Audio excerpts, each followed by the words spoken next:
A $30,000 drone versus a $4 million missile. That's the math the US military is losing right now in the Gulf. And the country stepping in to fix it? Ukraine. Since February, Iran has been firing waves of cheap, one-way attack drones at energy facilities, air bases, and military sites across the Gulf and Israel. The US and Israel have been shooting them down with some of the most expensive missiles on Earth. That's not a strategy, that's a financial trap. So Gulf states did something nobody expected. They didn't call Washington for a new weapon system. They called Kyiv, because Ukraine has spent 4 years getting very good at killing drones cheaply. And what they built is now running quietly inside a US airbase in Saudi Arabia. Here's how it works, and why it might change this entire war. Let's start with the threat. The Shahed 136. It's an Iranian-made triangular drone, about the length of a small car, with a wingspan longer than a pickup truck. It costs as little as $20,000 to build, sometimes up to $50,000. Compare that to a Patriot interceptor missile. $4 million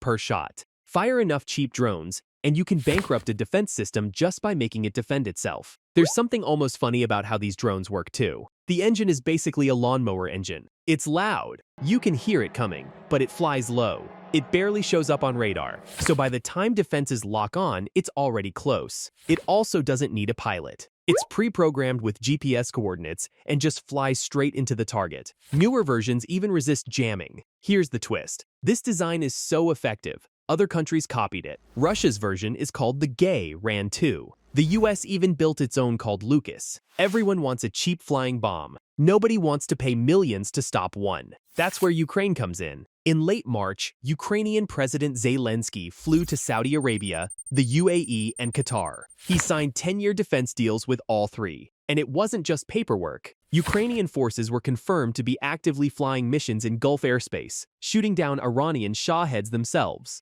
But the real game changer isn't the pilots. It's the system they brought with them.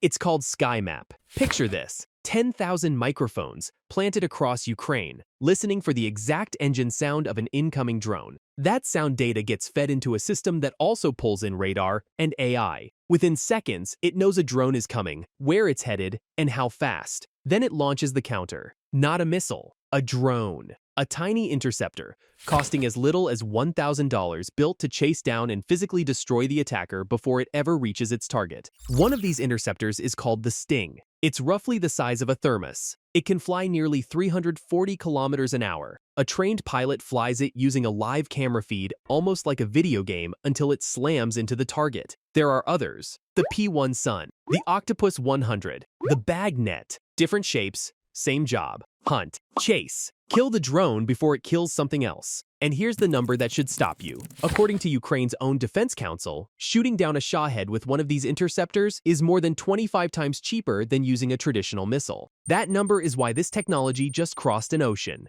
Right now, at Prince Sultan Air Base in Saudi Arabia, Ukrainian officers are training American troops on this exact system. Think about that for a second. The US has the most advanced military on the planet, and it's now relying on lessons learned in Ukrainian trenches to defend Gulf oil infrastructure. But here's the catch nobody's saying out loud. These interceptors are brilliant against drones. They cannot stop a ballistic missile. So if this war escalates beyond drones, this entire system stops being useful. Which might be exactly why the Pentagon just committed $350 million to build out its own counter-drone unit. Because right now, traditional air defense can't keep up with drone swarms. They're too fast, too cheap, too numerous, and frankly, too easy to overwhelm. This isn't a side story anymore. It's becoming the actual battlefield. A war that started with billion-dollar jets and missile strikes might end up being decided by $1,000 drones, microphones, and a piece of Ukrainian software nobody outside the military had heard of 6 months ago. The cheapest weapon in the sky might be the one deciding who wins. If this gave you a clearer picture of what's actually happening in the Gulf, hit subscribe. I break down stories like this every week with maps and visuals that actually make sense. And tell me in the comments, do you think drone warfare like this changes who wins modern conflicts? I read every comment.